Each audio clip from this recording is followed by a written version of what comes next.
This is the WHTC Morning News with Gary Stevens and Peg McNichol on 99.7, 1450 WHTC and WHTC.com. We welcome you back to the WHTC Morning News for this Friday, May 28th. Friday mornings at this time, we travel Michigan with Dave Lorenz of Pure, Michigan. He joins us via the Zoom connection this morning. And Dave, we got to shake our heads about Peg's last story. It gives the entire tourism industry a black eye. Well, unfortunately, that's the way we treat these things these days. But the truth is, this was one individual having, let's just say, a very bad day and reacting in a totally inappropriate way. I did talk to the ownership afterward and was at least relieved to hear that they recognized the problem. They had been apologizing both to the individual, the guest who was taking the video for the incident, and to the community. And they had offered the guest, the refund and a return visit. And I knew they suspended the employee. And now, of course, I've heard that update. Here's the thing. Everybody knows, totally inappropriate. There's no excuse. But, I also had to say to myself, I've had meltdowns here and there. And I've been totally inappropriate here and there. Nobody is perfect. And unfortunately, right now, we seem to be looking for perfect everywhere. And when we don't get it, everybody reacts against, let's say in this case, a community. And that's inappropriate. That's just as inappropriate as that meltdown that individual had. So let's look at this through the focus of reality and realize that none of us are perfect. We are all sinners. We all make mistakes. And realize that is not a reflection of what we are here in Pure, Michigan. We are the most welcoming community that we can be as a state, as local communities. And in doing that, we make mistakes and we are imperfect. It's just that way. The thing is, local owners of places to stay, and most of the people think of a hotel or a motel, the chains, and they do a very nice job. But many of our memories go back to the cottages, the little motels, the little strip motels. I don't want to give them too much pub on this, but like the Cobalt Inn in Saugatuck. Yeah. Isn't that funny? Well, so it's interesting because last fall, I went to Oscoda with my family. And let me tell you, isn't it funny? Because we all kind of gravitate to the western part of the state, right?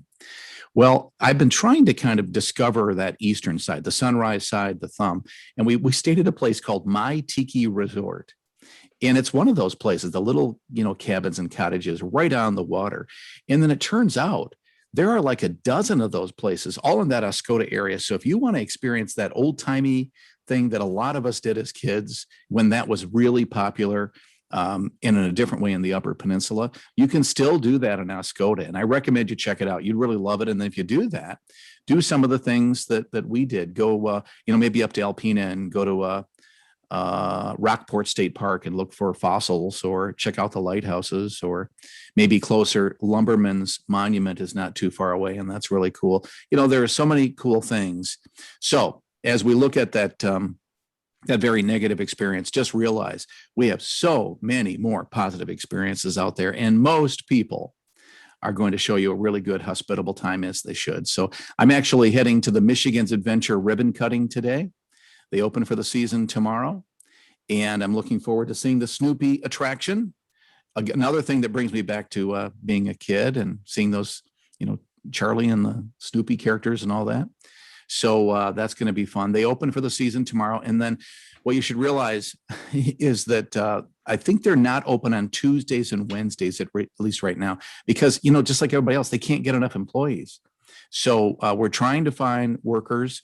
If you know somebody looking for a job, believe me, the travel industry is ready for them, and we'll train them. We'll get them get them into the introduction of the industry. And you never know, maybe this will be a lifetime career for them, and maybe they can learn proper hospitality techniques to make sure that we are all welcomed as we travel around this beautiful state. Dave, I'll mention a story I mentioned yesterday about some of our memories in traveling.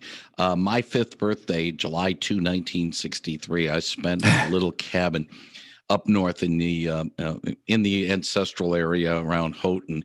And my mom now, of course, but we took home movies, the old 16 millimeter ones, the silent ones, where I was playing with a Newberry department store truck. Oh, wow. Isn't it funny? My birthday. Yeah. The memories. I remember that we had a Cree camper, CREE. They were built in Michigan years ago, and a little teeny camper. And we would go up to Ludington State Park or Pentwater State Park every summer. We'd take that week. That was the week of vacation back in the day, So I remember great memories of, climbing up and down the dunes and going fishing and being on the water all day. And then, was it 68, the moon landing? I remember 69.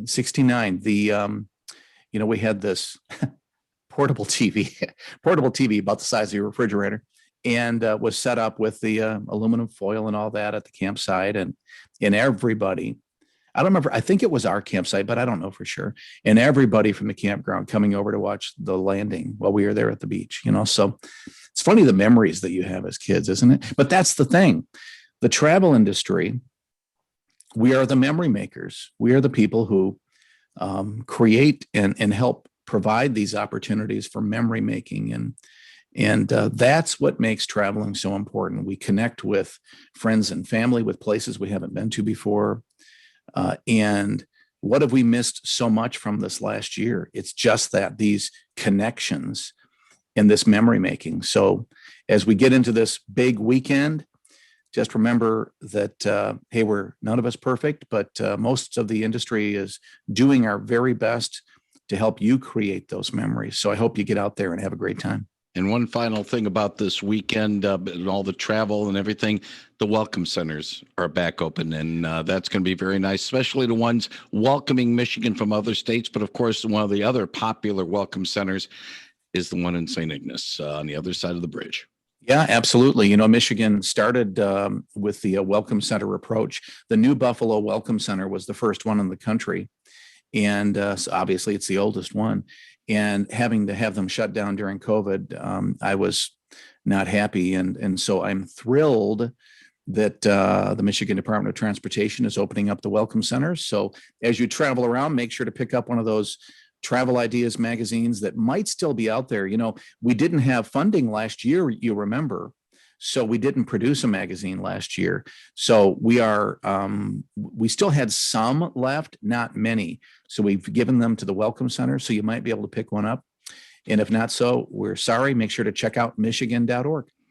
That is, of course, where your trip begins, as Mr. Tim Allen would say, and more of those ads will be coming up in the next few months as the summer season and the fall season moves forward. But we are moving forward with travel and tourism. Dave Lorenz, have a safe weekend in more ways than one. Wish you and your family well, and let's do this again next Friday morning if all goes well. Same to you, Gary. Remember, your trip begins at michigan.org. Thank you very much, Dave Lorenz on 99.7 and 1450 WHTC.